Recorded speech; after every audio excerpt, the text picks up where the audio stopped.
Hello everyone, welcome back to Fantasy Tales.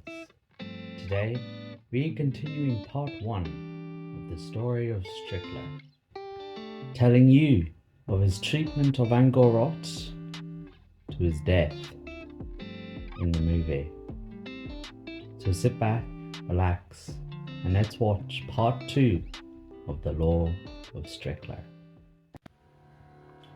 Once that was done, Strickler would kill the principal of Arcadia Oaks High and would implant himself as head teacher of Jim's school. With this new position, he did nothing with it. So let's move on. The thing that really got Jim, however, was that Strickler started going out with his mother, and using the magic of Angor Rot would bind his life with hers, further ensuring his safety. Though this action seemed to be much harder than he let on. Using this, he would taunt and mock Jim, turning his mother against him and helping Angor ruin their quest in finding the Triumvirate stones. Otto would come to him later on, telling him how the main higher-ups in the Janus Order were concerned with Strickler's control over Angor Rot. And once he showed Otto his plans to usurp Gunma, started a bit of a movement within the organization.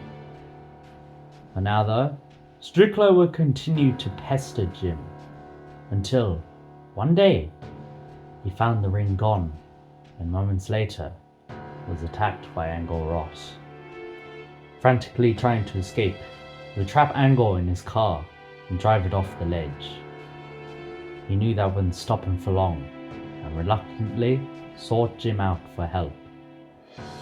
After the night passed, and news that Barbara would be out for the next few days, Jim, Strickler, and Drawl would begin fortifying his house, until unexpectedly being interrupted by Barbara, who came home far earlier than expected.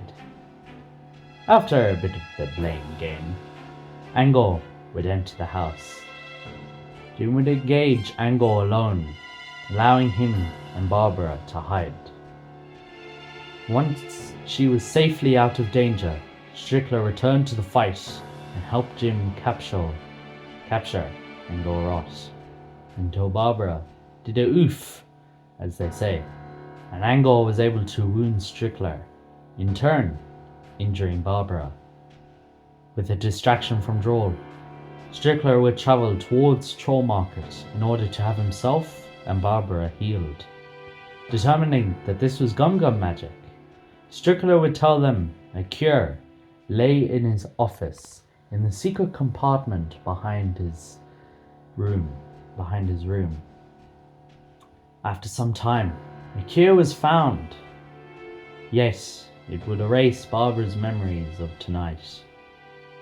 Realizing the pain he had caused to the one person he cared for, something broke in Strickler, as he was healed from the binding spell. Once awake, and slightly harassed by the trolls in Troll Market, he would finally help Jim counter Angor's magic using his eye they had stolen. When that was done, Jim escorted him out.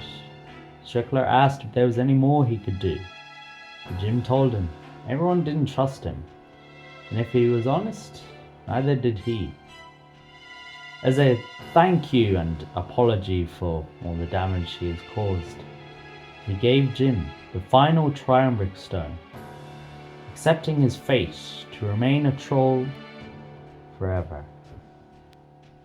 We wouldn't see him again until he learned of Gunmar's release and takeover of Troll Market, coming back in order to train Jim and, more importantly, protect Barbara, teaching him the way of the changeling and sharing a special powder which gave you red eyes and a mad personality. If you're thinking what you're thinking, you're wrong. It's actually Gum Ashes, which you inhale to act like a troll, which changelings use to bring out their more trollish characteristics. I'm realizing this sounds much worse writing this down. This backfires, ending up affecting the teachers in Arcadia, and eventually Strickler himself. Jim would fight Strickler, with him beating the truth out of him, and revealing he hadn't come to train Jim at all, and just came to protect Barbara. Finding Jim's humanity was going to get them all killed. He was eventually snapped out of it after a heart-to-heart and went off to contemplate what just happened. This is a big problem for me, but I'll get to that later. Strickler would then stay undercover for a while, until going with Barbara to check on Nomura, who wasn't responding to his calls, finding it to be a trap, and quickly get captured. With Barbara's life on the line, Strickler reluctantly was forced to use the Staff of Avalon to free Morgana. He would escape though, and take this knowledge to the rest of the heroes. But when they got to Jim's place, they found him conducting a spell to turn him into a troll. Strickler tries to talk him out of this. When that doesn't work, he bashes down the door. Too late to stop Jim. Strickler would be dumbfounded by Jim's change, but would focus on keeping Barbara from killing Merlin. When Jim awoke and asked if he was a changeling, he calmly told him no troll looks that bad.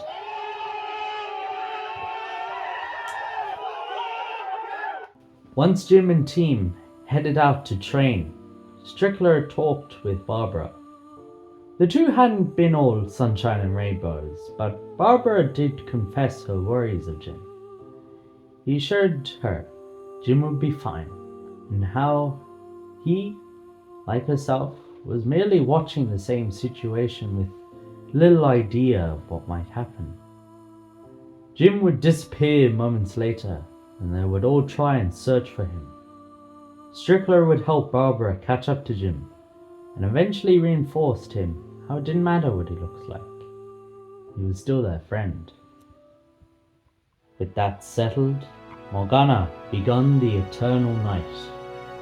Strickler would go with the main team to protect the citizens of Arcadia and fight in the main battle of Arcadia against the hordes of the Gum-Gums, going all across the town and helping the people escape to safety. Finally, when Jim finished the fight, he would say goodbye to Jim on his way to find a new Hearthstone, as well as being dumped with the familiars rescued from the Darklands. After this, he would only appear as a cameo in Three Below, and being absent from Wizards, which only makes me mildly more mad at the show.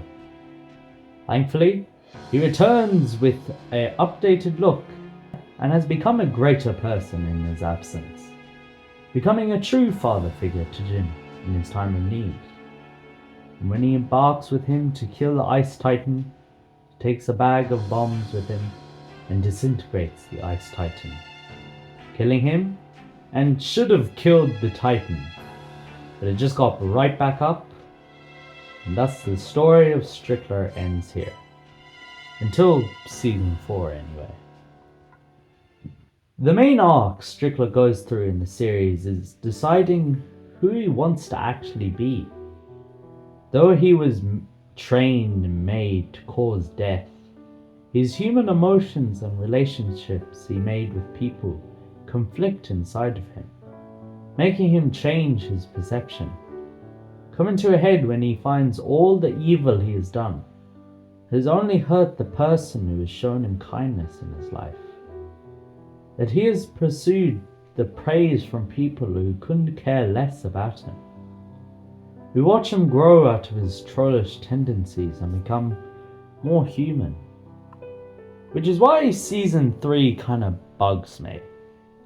Like I said in my review of the season, everyone hammers into Jim his humanity, the thing that has done more good for the world than any troll hunter beforehand, is suddenly a bad thing.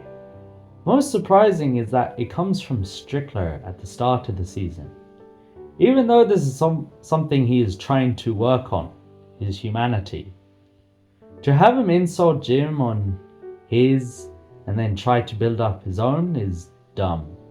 But overall, he is a very well written character who is diverse enough in attitude that he is a staple for the series. That's it for today's fantasy tale. Leave a like, comment, and subscribe, and may the glory of Merlin be with you always.